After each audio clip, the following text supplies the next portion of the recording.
بسم اللہ الرحمن الرحیم نحمدہ و نصلی علی رسولہ الکریم اما بعد۔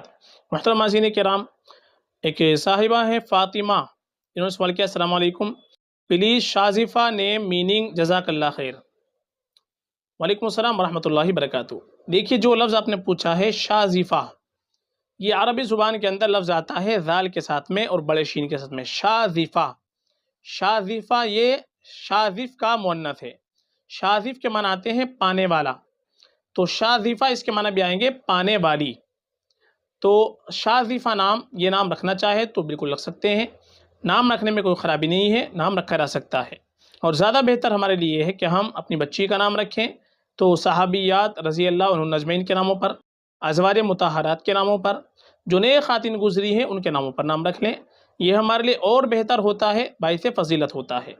آپ کو صحابہ صحابیات کے نام دیکھنے ہیں تو ہماری پلے لسٹ کے اندر جائیں، وہاں پر آپ کو صحابہ صحابیات کی ایک پلے لسٹ مل جائے گی، اس میں آپ کو بہت ساری صحابہ صحابیات کے نام کی ویڈیو مل جائیں گی، بڑے خوبصورت خوبصورت نام اس میں صحابہ صحابیات کے موجود ہیں، وہاں سے بھی آپ دیکھ سکتی ہیں۔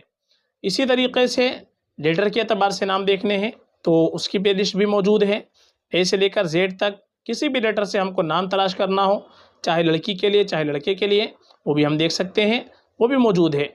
تو ہم کو بہتر یہی ہے کہ صحابہ صحابیات کے نام رکھ لیں، اور باقی معنی کے اعتبار سے اگر نام اچھا ہو تو اس میں بھی کوئی مسئلہ نہیں ہے، وہ بھی رکھ سکتے ہیں۔ تو یہ جو نام آپ نے پوچھا ہے شازیفہ، یہ تلفظ اس کا آپ اردو کے اعتبار سے دیکھ لیجئے، انگلش میں تو یہی رہے گا جو آپ نے لکھا ہے، معنی کے اعتبار سے یہ نام بھی کوئی مسئلہ نہیں ہے، پانے والی، حاصل کرنے والی، یہ نام بھی رکھا جا سکتا ہے، کوئی مسئلہ نہیں۔ فقط واللہ اعلم۔